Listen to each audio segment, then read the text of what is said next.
Build your dreams, live rich, and leave rich. Welcome to Live Rich and Leave Rich by Krish. Let's start with what we're all really chasing. It's not just about the money, is it? It's about the freedom that money buys. It's the time, the ability to live life completely on your own terms. That, right there, is the ultimate goal. So let me tell you a story that's probably going to sound really familiar. Let's meet Arjun. He's 45, a salaried professional.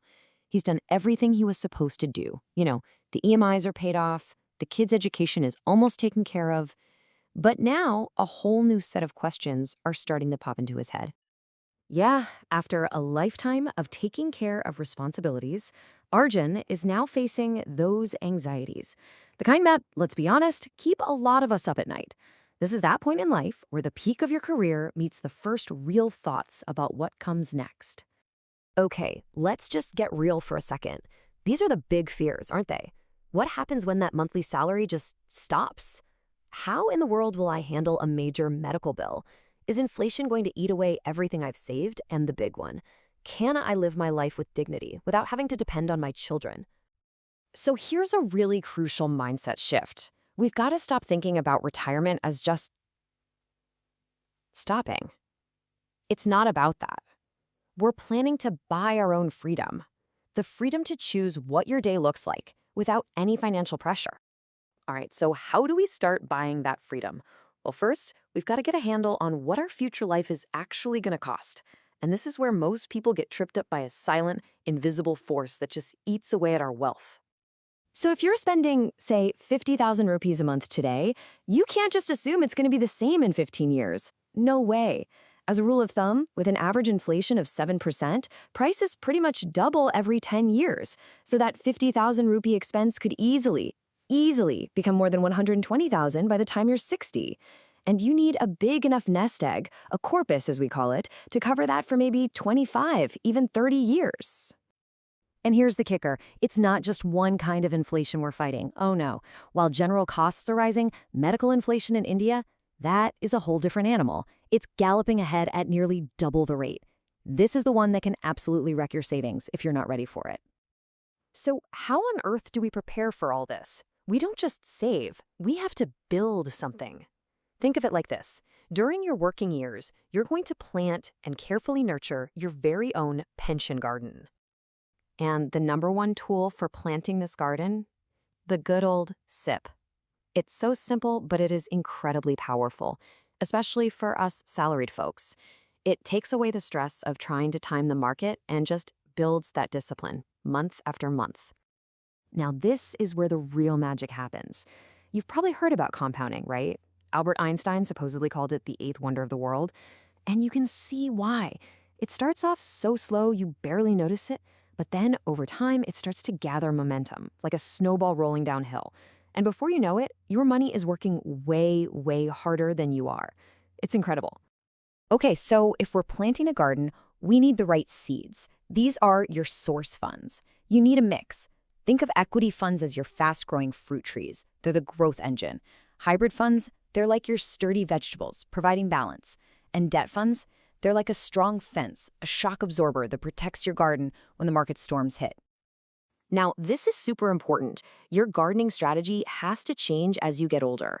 The way you invest at 35 can't be the same as how you invest at 55. As you get closer to retirement, you've got to gradually reduce your risk, shifting from those high-growth equities towards the safety of debt. This protects you from a massive market crash right when you're about to retire, which, believe me, would be devastating. All right, so we've planted our garden, we've watched it grow over the years. Now we get to the best part, the most crucial part. How do we turn all that hard work into a steady, monthly income that lasts for the rest of our lives? This is where the plan really comes together. It's really simple, actually. If a SIP is all about systematically putting money in, an SWP is about systematically taking money out. This is how you literally create your own pension, your own salary after you stop working. It gives you that predictable income you can count on.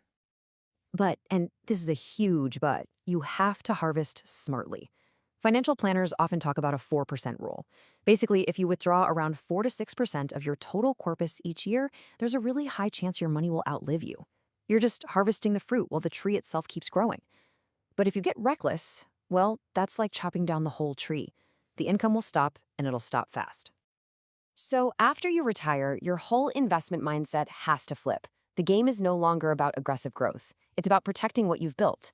Your target funds should be all about safety, stability, and generating that reliable income. Low volatility is your new best friend. You know, it's wonderful to build this beautiful, thriving garden, but it's completely pointless if you don't build a strong fence around it, because life has a way of throwing storms at you when you least expect it. Think about this number, 25 lakh rupees. A single major medical issue, a heart problem, a knee replacement can easily cost that much, or even more, in a good hospital today. The hard truth is, for many families, one big hospital bill is all it takes to wipe out a lifetime of savings. And this quote just says it all, doesn't it? If you can't imagine paying the premium, can you imagine paying the bill?